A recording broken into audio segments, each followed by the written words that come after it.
जयकारों की गूंज, उड़ते गुलाल, श्रद्धा और भक्ति का उत्साह, ये भव्य नजारा है महाराष्ट्र के सतारा जिले का। सतारा में श्री सिद्धनाथ और देवी जोगेश्वरी की वार्षिक रथ यात्रा पारंपरिक तरीके से निकाली गई। प्रबंधकों का दावा है कि रथ यात्रा में करीब 5 लाख भक्तों ने हिस्सा लिया। बता दें कि महाराष्ट्र के अलावा आंध्र प्रदेश और कर्नाटक में भी सिद्धनाथ जोगेश्वरी रथ यात्रा की बहुत मान्यता है।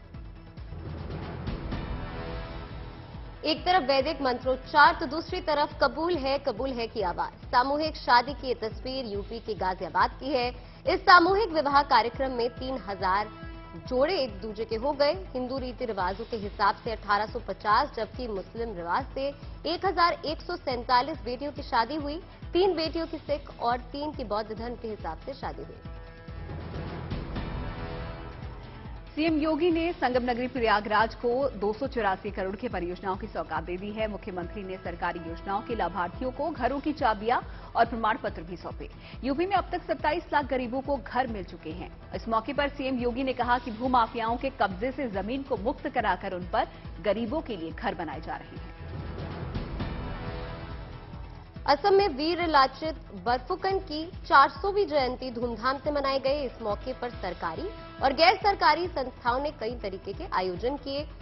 बोंगाईगांव जिले में प्रशासन ने दीप प्रज्वलित कर कार्यक्रम में लोगों ने बढ़ चढ़कर हिस्सा लिया। आपको बता दें कि बरफुकन मुगल सेना से लोहा लेने वाले असम के ओहाम साम्राज्य के वीर सेनापति थे।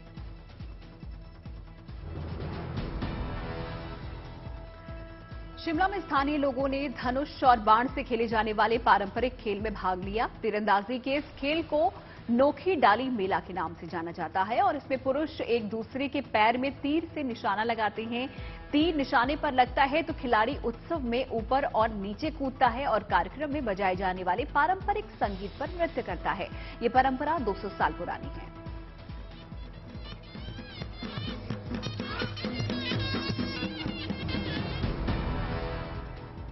1 नवंबर को अगरतला से निकली सीमा सुरक्षा बल की साइकिल यात्रा सिलीगुड़ी पहुंच गई। यात्रा का मकसद बॉर्डर के लोगों से रिश्ता जोड़ना और युवाओं को सेना में भर्ती के लिए उत्साहित करना है। इस साइकिल यात्रा में बीएसएफ के 18 जवान शामिल हुए। 12 दिसंबर को ये साइकिल यात्रा कोलकाता पहुंची।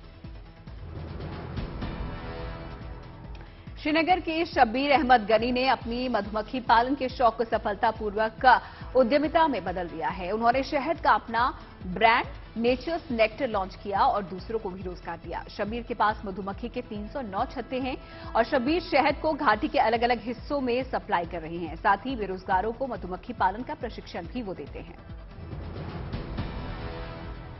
दृढ़ निश्चय, लगन और मेहनत से इंसान जो चाहे वो पा सकता है। ऐसा ही कुछ वाशिम समाधान कामले ने किया है। समाधान गरीब किसान के बेटे हैं जिन्हें विदेश में उच्च शिक्षा के लिए सरकार की ओर से 1 करोड़ रुपए की स्कॉलरशिप मिली है। स्कॉलरशिप पाने वाला मेधावी छात्र समाधान कामले हाई एजुकेशन के लिए ऑस्ट्रेलिया जाएंगे। समाधान की इस उपलब्धि से उनके माता पिता और गांव के लोग काफी खुश हैं। गीता प्रेस की पुस्तकों की मांग लगातार बढ़ रही है। गीता प्रेस के प्रबंधकों का कहना है कि अयोध्या में राम मंदिर निर्माण का काम शुरू होने और वाराणसी में काशी विश्वनाथ कॉरिडोर और उज्जैन में महाकाल लोक कॉरिडोर बनने के बाद से ही किताबों की मांग बढ़ गई है। धार्मिक किताबों के अलावा गीता प्रेस महापुरुषों के जीवन पर आधारित प्रेरणादायक कहानियां भी प्रकाशित करता है।